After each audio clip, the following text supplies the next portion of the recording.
കേരളത്തിലെ ഉന്നത വിദ്യാഭ്യാസ മേഖലയിലും യുവാക്കളുടെ തൊഴിലവസരങ്ങൾ വർദ്ധിപ്പിക്കുന്നതിലും ഊന്നിയുള്ള പ്രഖ്യാപനങ്ങളുമായി മുഖ്യമന്ത്രി അവതരിപ്പിച്ച ആദ്യ ബജറ്റ്. പഠനത്തിനായി വിദ്യാർത്ഥികൾ പുറത്തുപോകുന്ന പ്രവണത അവസാനിപ്പിച്ച് കേരളത്തിൽ അന്താരാഷ്ട്ര നിലവാരത്തിലുള്ള പഠനം ഉറപ്പാക്കാൻ കേരള നോളജ് വാലി പദ്ധതി പ്രഖ്യാപിച്ചു. പുതിയ തൊഴിൽ പ്രവണതകൾ നിരീക്ഷിച്ച് അതിനനുസരിച്ച് യുവാക്കൾക്ക് തൊഴിലവസരങ്ങൾ സൃഷ്ടിക്കാൻ ഗ്ലോബൽ വാച്ച് ടവർ സ്ഥാപിക്കും.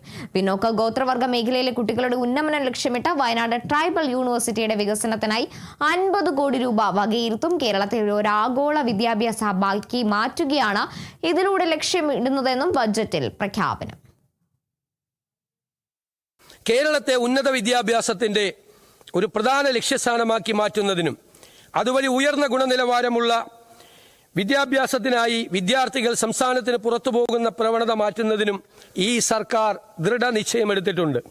ഏറ്റവും സമകാലിക അക്കാഡമിക് പ്രോഗ്രാമുകൾ, അത്യാധുനിക ഗവേഷണ പാർക്കുകൾ, മികവിന്റെ കേന്ദ്രങ്ങൾ എന്നിവ ഒരു കുടക്കീഴിൽ കൊണ്ടുവരുന്ന ഒരു ലോകോത്തര ഉന്നത വിദ്യാഭ്യാസ കേന്ദ്രമായി കേരള നോളജ് വാലി സ്ഥാപിക്കും. അതിവേഗം മാറിക്കൊണ്ടിരിക്കുന്ന ആഗോള സമ്പദ് വ്യവസ്ഥയ്ക്ക് അനുസൃതമായി കേരളത്തിലെ യുവജനങ്ങളെ സജ്ജരാക്കുകയും നമ്മുടെ വിദ്യാഭ്യാസ നൈപുണ്യ വികസന സംവിധാനങ്ങൾ ഭാവിയിലെ തൊഴിലവസരങ്ങളുമായി കൂടുതൽ യോജിപ്പിക്കുകയും ചെയ്യുന്നതിനായി സർക്കാർ ഒരു ഗ്ലോബൽ ജോബ് വാച്ച് ടവർ എന്ന സംസ്ഥാനതല future skills and employment intelligence mission സ്ഥാപിക്കും. വയനാട് ട്രൈബൽ യൂണിവേഴ്സിറ്റിയും തദ്ദേശീയ വിജ്ഞാന മേഖലയും ആദിവാസി സമൂഹങ്ങളുടെ സവിശേഷമായ സാംസ്കാരിക പൈതൃകം, പരമ്പരാഗത വിജ്ഞാന സമ്പ്രദായങ്ങൾ, വികസന അഭിലാഷങ്ങൾ എന്നിവയെ അംഗീകരിച്ചുകൊണ്ട് Wayanad tribal university and indigenous knowledge zone എന്ന സുപ്രധാനമായ സംരംഭം സ്ഥാപിക്കാൻ 50 കോടി രൂപ വകയിരുത്തുന്നു.